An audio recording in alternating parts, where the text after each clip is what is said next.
Hey, I'm Mahi, and today I'll be talking about vector quantized behavior transformer. This is a behavioral cloning project that Jay and I worked on with our other colleagues at NYU. And the whole goal behind this project is really to scale up behavioral cloning to the sizes of what we see today out there, in natural language processing and computer vision, GPT-4, whatnot. We've all heard about these projects. But this is really to get a good technical understanding of what makes those things work and how do we get, learning from human behavior, human data to scale up to the similar scales. So let's see what really are the problems when you try to apply, learning from demonstration, behavioral cloning at a large scale. So what is the difficulties of adapting behavioral cloning to a real world problem, right? Like imagine you go out, you collect some data, and then you want to run an autonomous policy on the data on a robot. What are going to be the big challenges? And this is kind of really coming from 2022 onwards, right? Like when we're trying to do this kind of projects, there are a few big problems that we face. One big problem is, of course, visual demonstrations are hard to process. I'm not going to be talking too much about it today, but I think this was one of the biggest challenge that we needed to solve before we could actually apply robotics to real-world problems. Another problem is really modeling behavior from demonstrations can have multiple modes. And I'll talk a lot more about it today, but the high-level idea is that when you collect data from people, people give demonstrations in different ways. And that creates a problem for learning from demonstrations. And the third one is environments are not quite Markovian. This is kind of an implicit assumption, and this is why we really went for a transformer. The idea was that what you do at any step doesn't quite only rely on the step right before that, but it might rely on what you've done previously to that, right? For example, if I pick up a bottle, put it down, right? If I want to pick it up again, it really depends on where I put it down before, if I don't see it in the current frame. So all of these things really become important when you're trying to apply behavioral cloning to a real world problem. The big one that I'm going to be talking about today is the problem of multimodality. You probably heard about it before from the diffusion policy people, but I'll touch upon that again a little bit today. So what do we mean when we mean the demonstrations can have multiple modes? I'm just going to give a very simple example. So consider opening this door, right? This door is cracked open just a little bit, and you want to open this, you want to collect data for opening this so that a robot can open this door. Okay, great. One of the ways of opening this door, if you just go out and ask somebody, be like, hey, show me how to open this door. They might open it like this, right? They'll reach for the handle, they pull it open, the door is open now. Great, that's one of the way of doing it. But then if you go out and then you get a second person and you tell them, hey, show me how to open this door, they might go at a different way, right? They might actually go around, reach around onto their door crack, and then put their hand there and then move the door out of the way that way. And both of these ways are valid ways of opening the door, right? Neither of those are less valid than another when you're telling someone to open the door. So if you're trying to train a model on this door opening data, and imagine in your data set you have both of these modes, right? Both reaching for the handle and opening it, and or reaching, going around and opening it, it might be a problem for your algorithm. Like your algorithm needs to handle this. Your algorithm not just needs to learn from both of these modes, but ideally what you'd like to see your model to do is as well replicate both of these door opening behaviors in your data set, in your test environment, right? You don't want to learn from one or another because either of those might be better or worse for different environments or different doors. So you want your model to learn both of those. And so this is what we call multimodality. The idea is that large action or behavior data sets might have multiple modes, and you want your algorithm to be capable enough to handle both of these modes. Another example that I can tell you in the real world, for example, if you're trying to get a data set in this simple kitchen environment like this, right? And you tell someone, hey, like open the microwave door and the open door. What could happen if you see in the top and the bottom, right? The bottom one is actually opening the oven door first, and then it's going to open the microwave door. And the top one is actually opening the microwave door first, and it's opening the bottom door after that. Both of these are actually valid ways of reaching the end state, the goal that you gave it, right? Opening the microwave and oven doors, but they're going about it in a different way. And both of these are valid. So if you're trying to just predict one singular action at every state, it may not be the correct way to go about it. The real answer is that for every state that you see, there might be multiple correct or right answers. And ideally, your model captures all of those and not just a single possible answer. This is actually a very last-minute addition to the slide, thanks to Alex, who showed this on chat yesterday. And as you can see here, 3 algorithms, all of those are implemented in LeRobot. And one thing that I really want to point out is that there are multiple possible solutions here as well. And one particular thing I want to zoom into is this very few time steps, as you can see here. As you can see, for both division policy and VQ-BeT on the both sides of it, right, it's close to the center, but you're picking out one of the 2 possible paths of how to go around it. But what do we see in the action chunking transformer or ACT window in the middle? What you see here really is that there's a transition period in the middle, right, where it's going neither going left or right. It's trying to cut through the very middle of it. But there is probably no data in the data set which cut through the middle of it. So what is happening here? What happens here is that when you have data that is 2 modes, and if there is no good way of handling it in the algorithm, what happens is a lot of times algorithm just learns the average. So here in the middle, the algorithm really learned the average of 2 possible ways of going around the T and figured out like, oh, I can just go through the middle, which may not be the right answer to do. Again, this is for a narrow case. This is kind of contrived, but in the real world, this really can become a problem.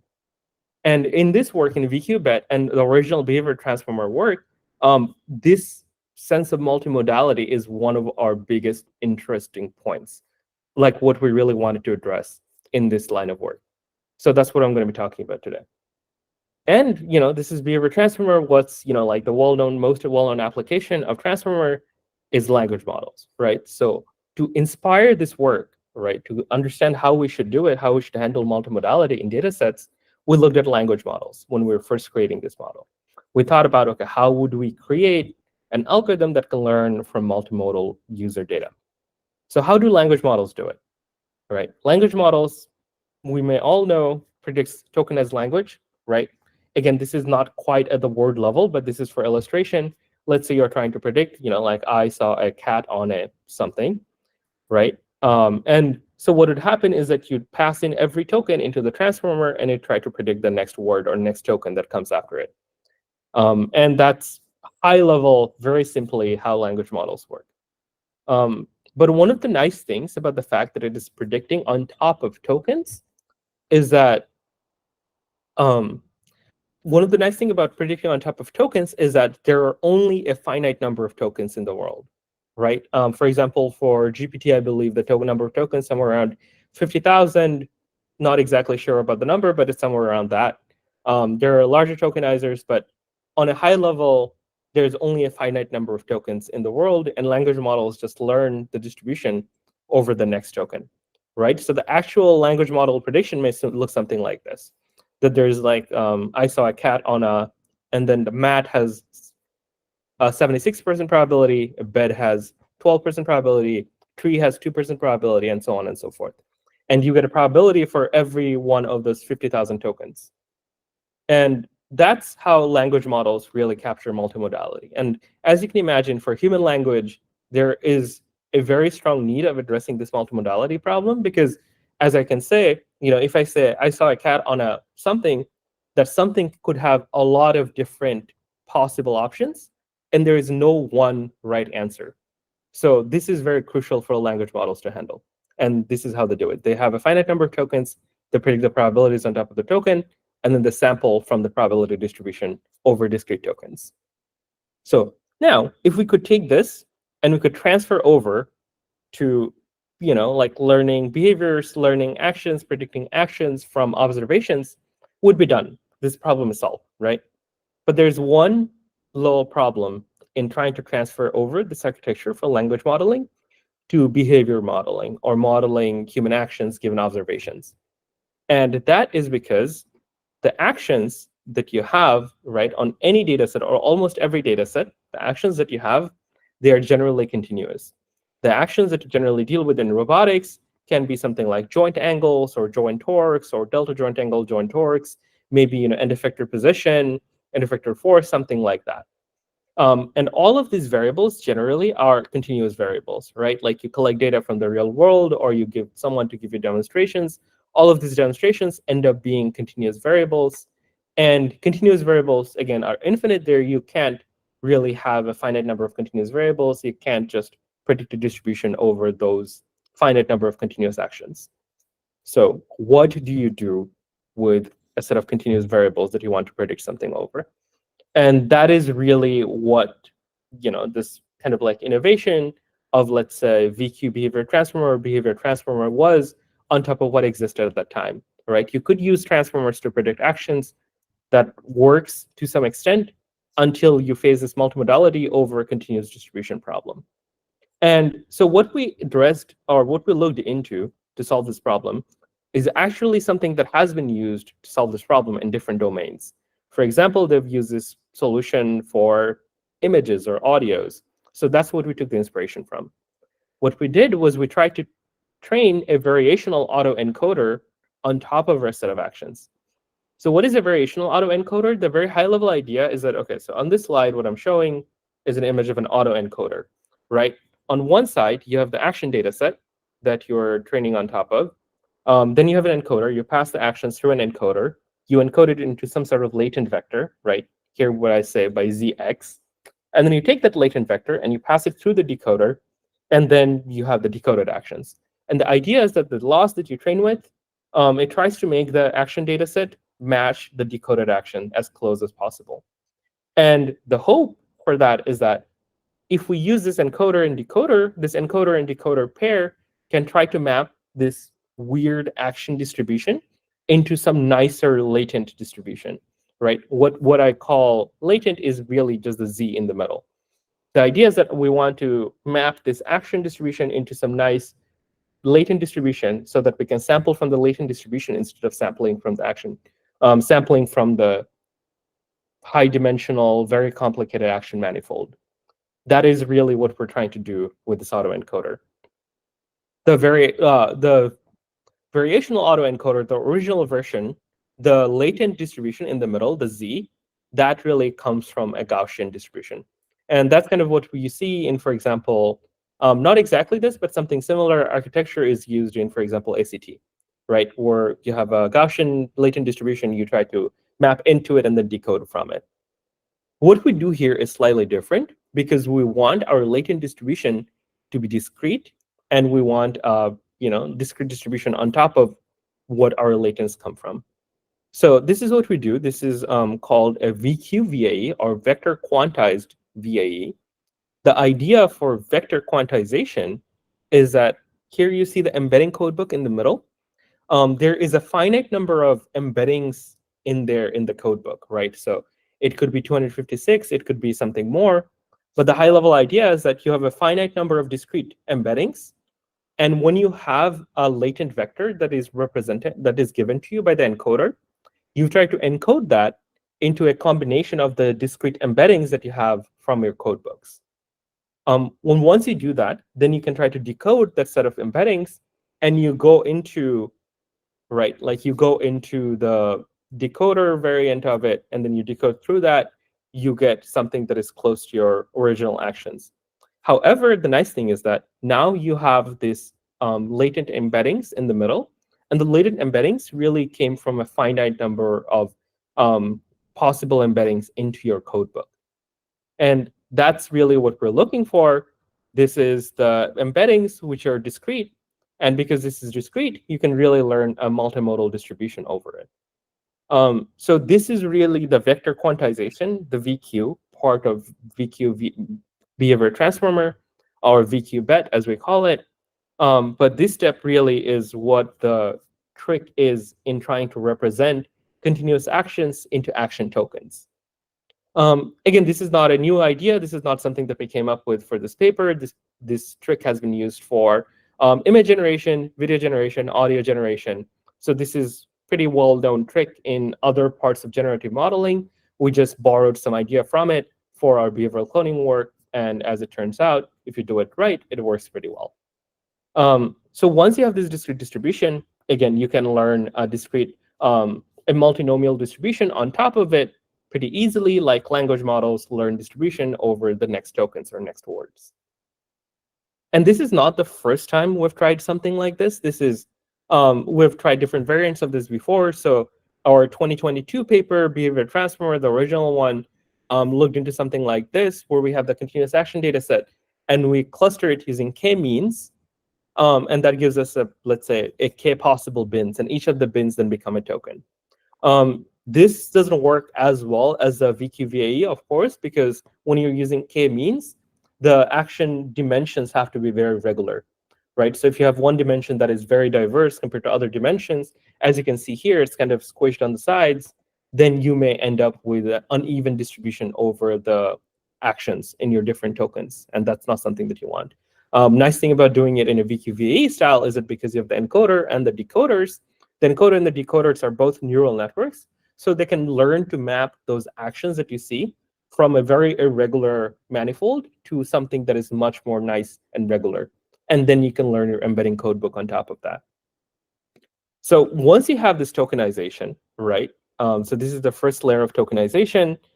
First step of our training our model, which is just learning a tokenization over actions. One of the things that we do have to do is that we have to learn tokenization for every action data set. So if you're using VQ-BeT, for example, from LeRobot, what you'll see is that the first few thousand steps are very different than the final steps. And that is because for the first few steps, we really just have to train these VQ-BeT on top of the actions. And that is not actually using any of the image observations or whatnot. It is just using the actions themselves to train this VQ-BeT model. More detail that we have to focus on here is that while I've shown like a singular encoder, decoder, and level of codebook, we actually have to use a residual VQ encoder for this to work. Other people have tried before with just a vanilla VQ encoder. It doesn't work as well, but a residual VQ encoder works better. So what is a residual VQ encoder? I'll give you a little bit more idea, but the sense is that the residual VQ encoder is something that we took from audio generation literature, right? So this is not something that is needed in image generation, but it really becomes important in audio generation because audio, like actions, is a very high frequency domain, right? Image, if the low frequency components are right, it looks realistic to humans, it's fine. But for audio, the high frequency components need to be fine as well. Otherwise, it doesn't sound right. So this is why I think the audio and the action generation are pretty similar, and we have to use a residual VQ encoder. So how does the residual VQ encoder work? The high-level idea is that instead of doing a single level of quantization, you do successive different levels of quantization, right? You have one level of tokenization, and again, that tokenization, let's say you have 256 tokens for representing your actions, like 10,000 actions is being represented by 256 tokens. Clearly, it's not going to capture all of the details that you can have in all of the actions. So what you do instead is first you do one level of tokenization, right? So you pass it through, you get one level of vector quantization, and then whatever is the residual after the first level of tokenization, you pass it through again through a quantizer, and then you train something on top of that. So the idea is that you are taking, like whatever your vector quantizer can explain in the first layer, whatever it cannot, you pass it through again, and then you get a second quantization layer that is fit on whatever the first layer of tokenization couldn't explain. And so you can stack it on over and over. We don't use too much in our code and implementation in our paper. Everywhere, just 2 layers of quantization worked out perfectly. But the idea is that it really doesn't work with a single layer of quantization. You really need multiple layers of vector quantization for this to work very well. And once you have that, right, like the reconstruction loss that you compute, again, as I said, the goal is for the input action distribution to match the output action distribution, and you compute a loss to make sure that they line up okay. The final input vector that you pass in to the decoder is really a sum of vectors from the set of finite code books, right? So for our case, a lot of cases, what we use is something that is 256 for the first code book, 256 for the second code book. And the idea is that in this way, you can actually represent 256 squared number of different actions using the residual vector quantization. So this is why this kind of gives you a lot more expressive tokenization for your actions, compared to what you could have gotten by only using 256 tokens. So that's kind of the idea behind residual quantization. This is a nice visualization that Jay gave me. The whole idea is that, if you're using the primary code only, right, like the first layer of quantization, and here we're showing like a two-dimensional action, this is what it looks like, right? You can only get a few different possible actions. But if you use the 2 layers of residual vector quantization, then you can get a lot more expressive actions. And here you can see, all of the different colors are different primary codes, and then on top of that, we're showing different secondary codes. So that's kind of my slides, and then I'll pass it on to Jay if Jay would like to present from. Thank you, Mahi. Can you hear me? Yes, I can hear you. I'm going to stop presenting. Okay. And if you can pin Jay, I think that'd be great.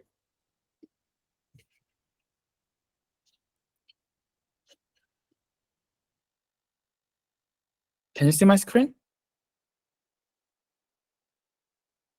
Yes, it's great. Okay. My name is Sengjae Lee, or Jay, and the first author of VQ-BeT paper. From this slide, we will explain how we can use the discretized action tokens for generating behaviors using GPT-like architectures. And the overall architectures are composed of code prediction head and offset prediction head.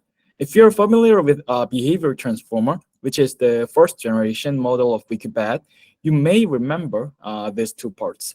In simple terms, the code prediction head is responsible for picking discretized action bins, and the offset head is responsible for adding a small offset to these predicted action bins to make them more accurate. Then let's check the code prediction part first. First, we feed the observation sequence into MinGPT, which includes both current and past observations. If they are images, VQ-BeT will use some image encoder together with the MinGPT. Anyway, after passing through MinGPT, the information goes through the code prediction head. The code prediction head predicts the probabilities of each action bin in each layer. For example, let's say we are using 2-layered RVQ with 3 embedding vectors in each layer. And let's say the first clustering is represented by different colors, and the second clustering is represented by different shapes, meaning that all action data is represented by 3 squared, or 9 modes. In this diagram, the code prediction head is predicting that the most likely bins are blue and square, right? However, let's say the ground truth bins are orange and square rather than blue. Using the focal laws between the predicted probability of each bin and ground truth bins, we update the code prediction head. Then, how we can get the ground truth code? We used VQ-BeT encoder and VQ layer that we learned in the previous step. When we pass the ground truth action through the RVQ, we can easily get which bin it corresponds to. Then we use that info as ground truth labels. Also, we can get a sampled action by sampling the bins from the predicted probability with softmax and using frozen RVQ-BeT decoder, as shown in the diagram. However, we found that using only code prediction head with pre-trained VQ-BeT is not enough to get high performance in many environments. It's mainly because discretizing the continuous action space in any way inevitably causes loss of fidelity. So this discretization error may cause the rollout of the behavior policy to go out of the distribution of the original data set, which could cause failures. Thus, we add an extra head that offsets the discretized action centers based on the observations. In other words, we are adjusting the centers of discretized actions based on the current observations. This offset head part is quite similar to the original behavior transformer paper, which is the first generation of the behavior transformer series. If the bin prediction head predicts the blue and square, as shown in this diagram, then the offset head only adds the vector corresponding to the blue and square to the final sampled action among the output of the offset head. Since we know ground truth action, we can train the offset head using L1 loss between the predicted action and the ground truth action sequence. VQ-BeT can also be applied to goal conditional behavior generation problems. And adding this is really straightforward. You can just put the goal sequence as an input of min-GPT along with the observation sequence. It's really simple. This is overall architectures of VQ-BeT in LeRobot. This is similar with the earlier diagram, but with a bit more detail. Let's say we have n observation sequences, each of which has information from multiple modalities, such as images, proprioceptive states, etc. What we do is we put together observation from multiple modalities that correspond to a single time step, but we also input an action query token along with each time step's observation. And these inputs are passed through the GPT, and the vector outputs in the places of the action query tokens are used as the input of the code and offset prediction head. So VQ-BeT can be applied to a variety of simulated and real-world scenarios, both goal condition and non-goal condition, including manipulation, locomotion, and even with autonomous driving datasets. Let me show you some generated behaviors of VQ-BeT. This is an environment called multimodal end. The demonstration contains trajectories that reach 4 goals in different orders. As you can see in the video, the VQ-BeT agent is achieving 4 goals in different orders, starting from the same position. This is manipulation task, and you can also see that VQ-BeT learns multimodal behavior from demonstration with performing the tasks in different orders. And one very interesting fact that VQ-BeT has is that it not only performs similarly or better than the diffusion-based method proposed in both unconditional and conditional action generation framework, but it also have very lightweight model, and it's really fast. You can check how efficient the LeRobot VQ-BeT implementation is. It's only 38 megabytes for visual motor policies, and it's only 14 to 15% of diffusion policy. Also, it only takes 12 milliseconds for forward inference time on a A6000 GPU. The inference time has even more dramatic improvements compared to diffusion-based policies. And you can do more than 20 hertz of inference even only with your CPU. Another advantage of VQ-BeT is that it performs quite robustly on small data sets. The table on the top is the experiments solving a number of standalone tasks, the real-world tasks. And the bottom table shows solving 2 task sequences, which is long horizon tasks. In all of our real-world environments, we used only 45 demos. And we saw that VQ-BeT does better with this kind of data constraint and in more complicated or long horizon tasks.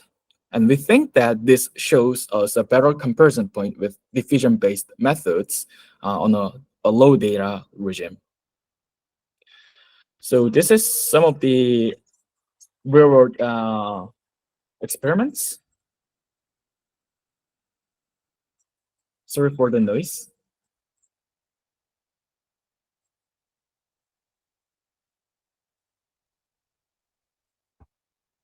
And you can also see some play kitchen environment, which also contains some long horizon tasks. So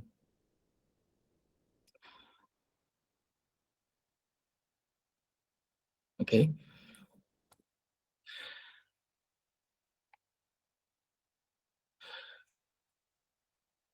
Finally, let me give some advice of those who want to try VQ-BeT in frameworks out of LeRobot or with more diverse data sets. One very important thing is one very important tuning strategy is to find a balance between code prediction loss and offset prediction loss. VQ-BeT loss is composed of the sum of code and offset loss, and we multiply offset loss by weight. To tune the appropriate weight, there are two main signals I usually look at. The first is the code prediction accuracy for each layer. The second clue is accuracy of the predicted action by the code prediction head alone, and when offset is also considered. All of these monitors are implemented in the LeRobot library, so you can try them out. Another important hyperparameter is the action chunk size of the VQ-BeT. When we use action chunk size as 1, we predict single action and then run and thus tab and repeat this as shown in the image. However, when using action chunks larger than 1, we predict multiple actions at once, put them in a queue, then repeat and thus tab without making any more action predictions until the queue is empty, as shown in the image. In the push-T environment in LeRobot, we use the quite large action chunk, like 5, but we use single-step action prediction for all other manipulation tasks and locomotion tasks in our paper. If your actions need to be smoother, we recommend to use higher action chunk size.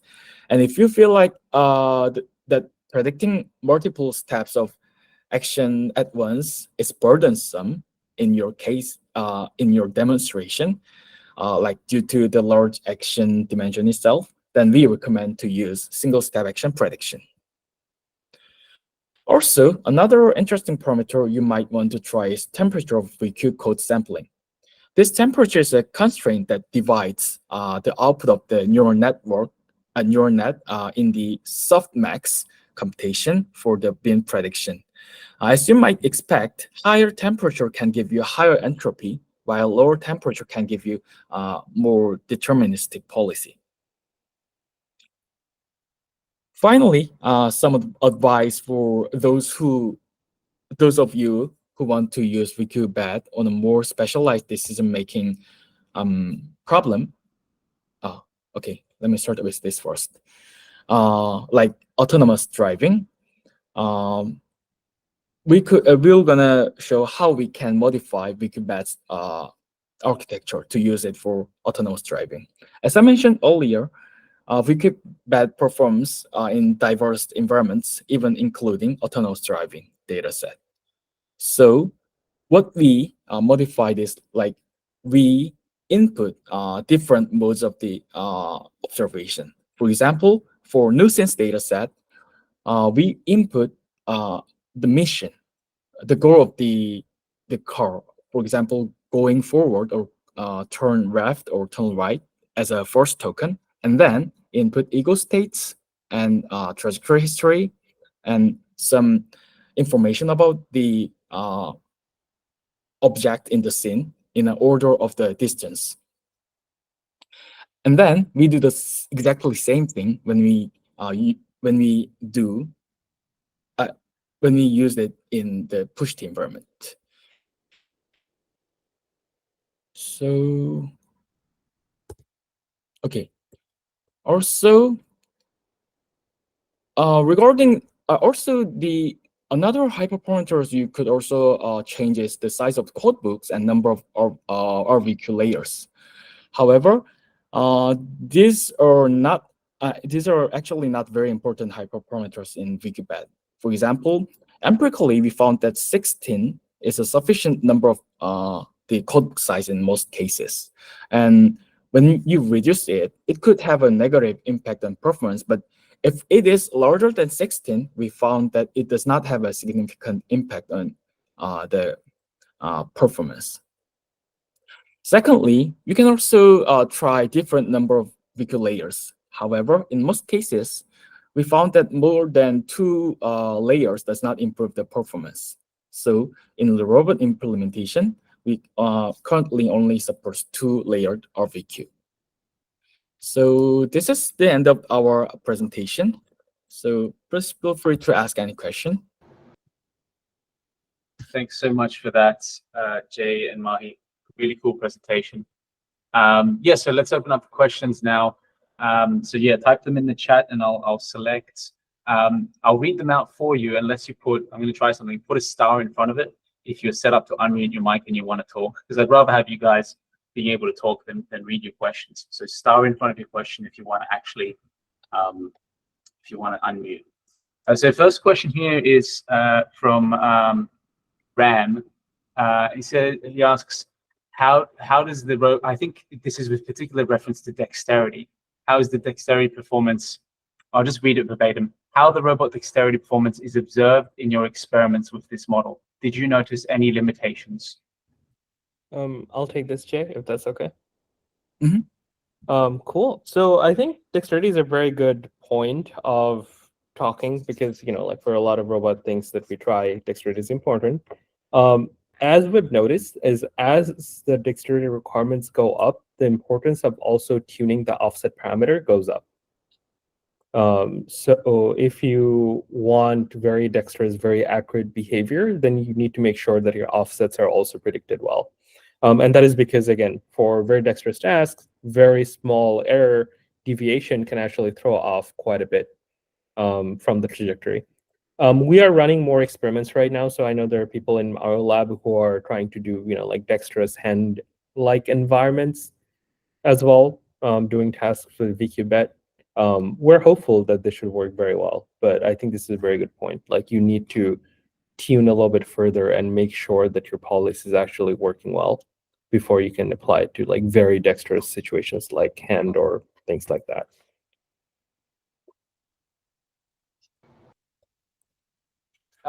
Rob is asking, since you have to learn a discretization first, then the policy after, do you see any limitations when you're trying to fine tune a policy to a new data set? Or if you're trying to train the policy for a large multi-robot, possibly multitask, I added that bit in, data set? I think sorry, go on. Okay, I think maybe we need some more explanation regarding this. So even though we have 2 separated stages, we use exactly same data set for first stage and second stage. So the reason why we separate the stage is to provide this discretization, the pre-trained discretization tools to the GPT. So I would say that we are not using new data set in second phase. So maybe it was not a problem that we faced in our So I can add a little bit more context to it. So if you know, for example, like if you've looked into like language modeling or like large language model, you'd see that there are actually not that many tokenizers, right? There's probably like 5 tokenizers that all large language models are using. And that is because, and like that same tokenizer is being used throughout, like whatever fine-tuning people do, whatever like overtraining people do on open models, whatever like RLHF people do, the same tokenizer remains the same. And that is because there are actually empirical evidence that if you take a transform model, you change the tokenizer after that, then it is no better, like there is no fine-tuning that can happen. You have to train it from scratch. You could potentially take a few tokens, you could change it out. For example, in like Llama, for example, OpenVLA, they overwrite a few tokens, and that is okay. But you cannot change the tokenizer wholesale. So one of the potential thing you can imagine doing is, if you think that you may have to fine-tune, is that you may keep some tokens unused in the original data set, and then start using on top of those tokens, or like override those tokens in your fine-tuning data set. That's one possible option. And for multitask, multi-robot data set, I think the best possible way of going about that would very much be you train one large tokenizer first, and then you use that tokenizer for everything downstream from there, right? It's exactly how language models are working. And again, like as you have a large data set, the nice thing about a large data set is that ideally all downstream action you may want to see are kind of in domain from that large data set, right? Even if you want to do new tasks, right? Even if you want to reach out and grab 100 different things, the reaching and grabbing motions are not that different. So ideally, that should already be covered in the pre-trained tokenizer that you have. So you don't necessarily have to fine-tune your tokenizer. You can just fine-tune your transformer, and that should be enough. But again, these are all hypothetical. We'd have to run experiments on larger data sets to understand how these things work. All I'm saying is kind of taking inspiration from the language models and vision language model domains. Vitali asks, and I'm going to piggyback on this question and add to it as well. But Vitali asks, did you try to compare this method with ACT from Aloha? And my piggyback here is you've compared the diffusion policy as well, and in your comparison, you said that it's about even or better. So where does it particularly shine? And if you've compared it to ACT, where does it particularly shine? In what circumstances? So I think with ACT, we haven't quite compared it because our focus is on two different type of environments. We focus a lot more on the multimodality aspect of it. And so ACT, as it is kind of like well known, doesn't quite worry about the multimodality part. I know recently they're even like dropping the VAE part on top as well. So they're really focusing on unimodal environments. So since our focus is different, we haven't quite compared apple to apple with ACT. We are trying to run more experiments, but again, bandwidth is very low because we're only a few people. So if we have more results, we'll surely put it on the Discord and people can take a look at that.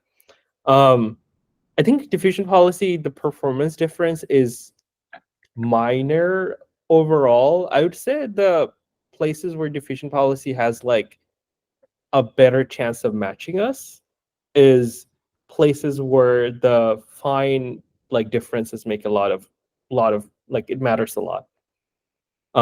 Anywhere where there's like a coarse action is fine. I think we generally do better than diffusion policy. But if somewhere it requires like very fine actions, I think diffusion policy and we like perform well. Thank you for that. Akash asks a question, but he's put a little carrot in front of it. So maybe that means you want to unmute, Akash?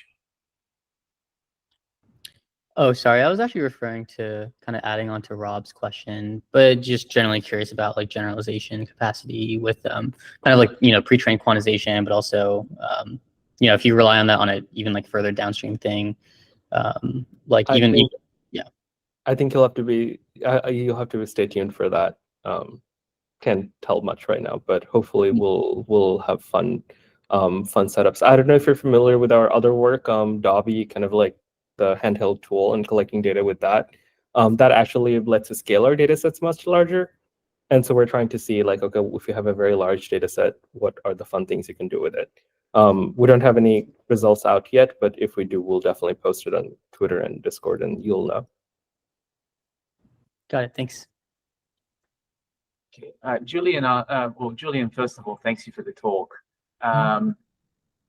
He says, I'll read this verbatim, with respect to the number of layers of VQ-BeT in LeRobot, is there any specific difficulty to not make this parameters tunable at model instantiation? Was that clear to you?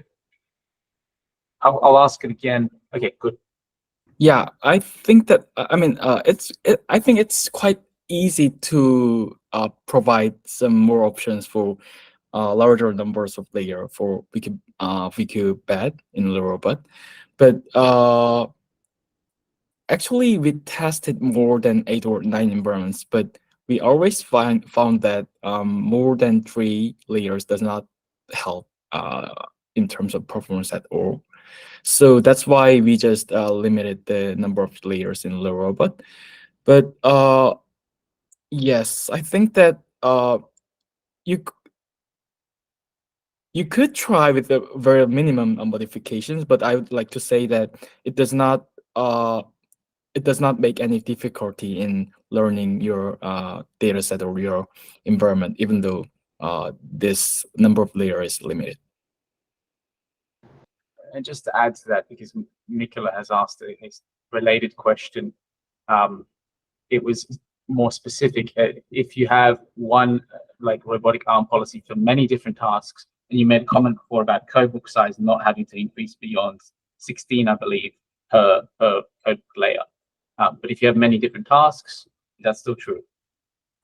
Yeah, I think it's really a good question. Actually, I had very similar questions by myself. So I tried from 8 to 256 in single layer.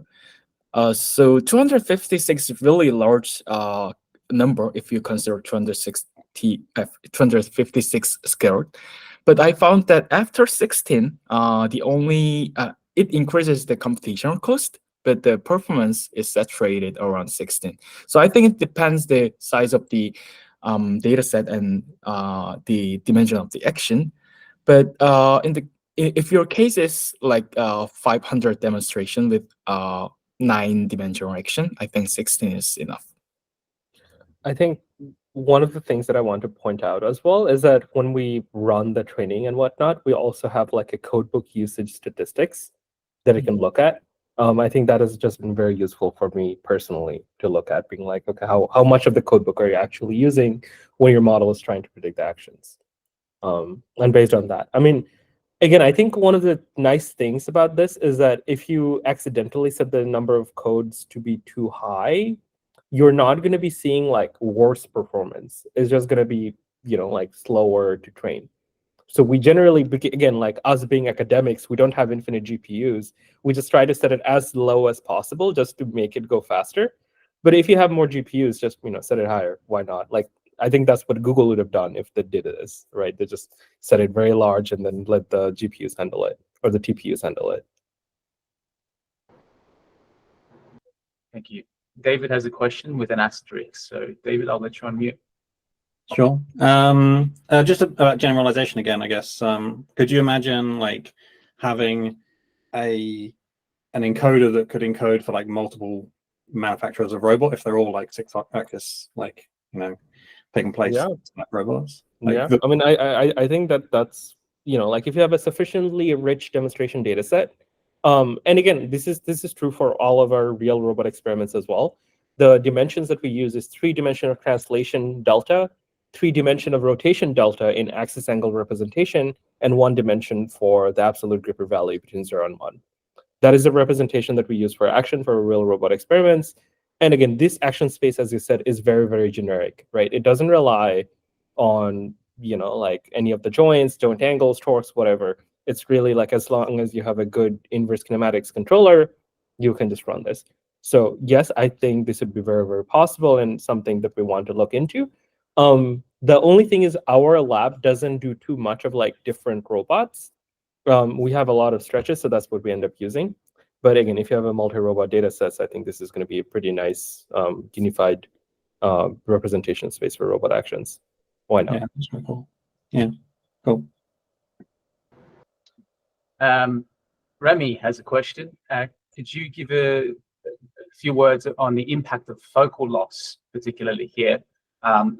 Did you try an ablation without it? Does it work without focal loss?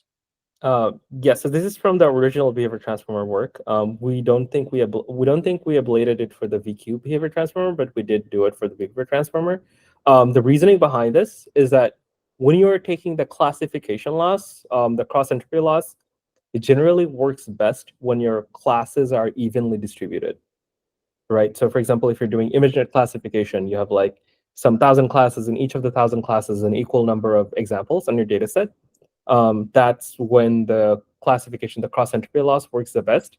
If your class numbers are imbalanced, the focal loss actually compensates for that. Language modeling doesn't need to worry about it too much because they have a very large data set, so everything goes. For us, given that our data sets are kind of small, focal loss actually helps the performance a little bit. It's not make or break. Like it will still work if you have classification loss. The performance goes up by like some small 5% or something if you use a focal loss instead.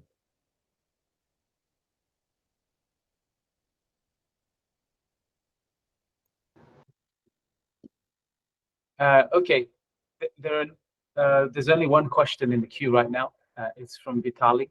I think we've had this topic a little bit, but maybe people still want more clarification. Is if you move from a 6 degree of freedom arm to a 7 degree of freedom arm, or maybe 2 7 degree of freedom arms. I'm adding to the question, by the way. Well, the question is about the size of the tokenizer, and could the same tokenizer be used? I think you can use just same tokenizer. I think, I mean, 6def and 7def does not different that much. Okay. You have to be careful about the extra dimension that you're adding just a little bit to make sure that you can like still represent it. But like if your action spaces are similar enough, if your action manifold is similar enough, like why not? Vitali also asks separate question, and I know you mentioned before, Jay, like some of the things that are important to optimize for tuning. But maybe even a bit deeper into that is considering if you have limited GPUs, what's a good place to start your search? Well, the verbatim, by the way, the question is how do you optimize the hyperparameters considering the limited GPUs? The order of the slides today regarding the advice on tuning VQ-BeT is exactly same with the order of the importance of the hyperparameters. So first, I tune the weight of offset loss, and then change the action chunk size. I think that the two hyperparameters the most important one, and then if you're not happy with the results, then you could do some more thing like learning rates or other changing some size of the GPT like that. Thank you. So I'm just checking to see if there's any more questions. Michael, you're the last person with a question here, but I'm not sure exactly how to ask it. Would you be able to unmute? Yeah, sure. Thanks a lot for the presentation. So basically, let's say you have a cheap hardware robot, and you can record demonstrations. What would be required to let it work? So something really simple like pick up a cube, and I think so I'm a beginner, and often the question is, okay, what is required from a demonstration? How smooth should it be? Like, I mean, it's cheap hardware, and it could be the case that I have really few actions per second, and so it could be not smooth. Basically, yeah. If I may also add before you answer, just like a VQ-BeT spin on that. Like, I was testing things out with ACT and diffusion policy, and I found that moving from an environment that had a 10 hertz control loop to a 50 hertz control loop meant that all of a sudden I needed to change a lot of the hyperparameters just because of the speed of the control loop. So maybe to add like a VQ-BeT specific flavor to that question is, are there any consideration, like hardware considerations that you need to have when making VQ-BeT work? I think that's a good question. I think that's a very interesting question. I know, for example, a lot of times, a lot of the ACT demonstrations that I see are on very high frequency data, right? I don't know if people do very much like low frequency stuff on top of it. I can tell, for example, a lot of the VQ-BeT stuff that we've done are on some controller between like 3 to 10 hertz, right? So it has generally been pretty low frequency, and I think this is still like fine for us. We do collect data at a higher frequency, but then what we do is just we subsample. From the same 30 hertz demonstration, we can basically generate like 10 offsets of 3 hertz or 3 offsets of 10 hertz. So that's kind of like a small augmentation to the data set that kind of helps a little bit. But I think one of the nicer portions of VQ-BeT in our experiments, at least on the real robot experiments, is that if you have a complex task, I don't know how much it helps in the simpler tasks, but at least on the complex task in the real robot experiments, we need fewer demonstrations than diffusion policy, let's say. And that kind of helps a lot, because if you want to iterate fast, you can collect a few demonstration, train it, and then go again from there. Another advice that we found is helpful. I don't know how much other people does it, but a lot of our experiments really require us to like fine tune really fast onto new tasks and whatnot. What we have seen is that if you pre-train your vision encoder with some sort of self-supervised objective like MoCo or BYOL, that actually helps you train really, really fast. Because I believe what happens when you're trying to train a policy, especially visual policy, is that a large part of the compute really goes into learning a good visual representation. So if you pre-train your visual representation with like MoCo or whatever, even if you're fine-tuning it later, your model is just going to converge much faster, which will let you iterate much faster. So that's the other general advice. And another advice is like, if you are training your demo with action chunking transformer, ACT is a single model agent. So even though your demo contains some very bad modes, it will gonna follow the mean of the trajectory, whether you want it or not. But in our VQ-BeT, it could also it will gonna follow both of your good modes and bad modes. So it could go to some failure mode. So I think it's really important to get some successful modes. I mean, some of the failure modes could be in the demo, but you should be aware that the VQ-BeT could mimic your bad modes with the good modes.